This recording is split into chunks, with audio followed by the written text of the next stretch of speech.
Hey guys, Brad here. I want to give you a quick tutorial on how to repair a speaker using contact adhesive, in this case Gorilla Glue, and a piece of fabric. This piece is from a thin t-shirt. Quick backstory. Last week or the week before, I started getting some distortion from my speaker in my 410 bass cab, and I took it apart and realized I had the cone was separating from the outer suspension right here all the way to about 3 o'clock, from about 12 to 3, which is a sign of overpowering it. I power it with a SET-CL, and I've been pushing it for a long time. So once I noticed that it was starting to separate, I knew there was not much I could do. After looking for a new speaker, I couldn't find one. I had to order one online. This is a new one right here. This is a BP 1024. It's an Eminence 400 watt 4 ohm speaker, and I love these things. They kick, but you know, things can only handle so much power. You overpower something, it's likely that you're going to struggle with burning them up, the voice coils, or separating, in this case, separating the speaker from the cone from the outer suspension. So what I ended up doing, again, you can see where the cone meets the suspension, that it just separated, like I said, for about 1/4 of the whole speaker. So that's quite a bit. What I ended up doing is first taking this Gorilla Glue, again contact adhesive, and spreading a thin little bead around the whole area, and taking my finger. Now a whole lot's not needed, but I took my finger and I spread it out. Okay.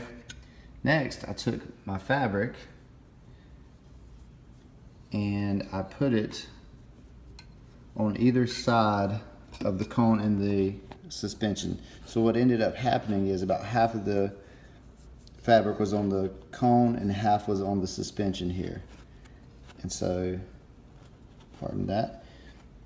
Obviously it's not glued down now, but having a hard time staying, but you get the idea. So the purposes of the first layer of glue was just to have this contact and stay on the cone, and I could form it and work it around. Once I did that, went through again and was pretty liberal with my glue. Spread it around, and the idea here was to saturate this whole piece of fabric and get it on either side. And if you look, I came down to about, we'll get a light here, the first rib of the, or even really the second rib of the suspension, I came down to and glued it all the way through.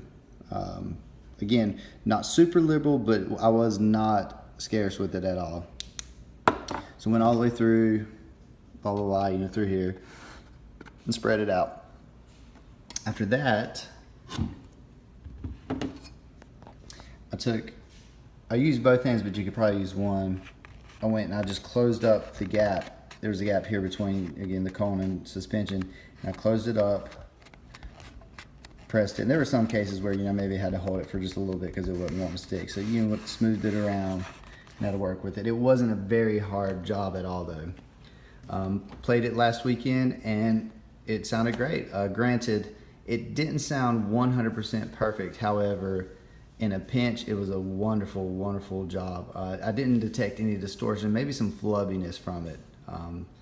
Probably the cone was not completely, working as one unit. It's probably weak. I will say I did not power my speaker cabinet as hard as I had been. However, I did power it as hard as I wanted to, and I felt really comfortable with it. I played a lot of low end through it, and everything worked out fine. If you have any questions, feel free to ask. Like I said, I just did this on a whim because I didn't have a speaker and I needed it quickly. I will put this bad boy in and get the other one out, and maybe I'll send another picture of it. Hope you guys enjoyed it.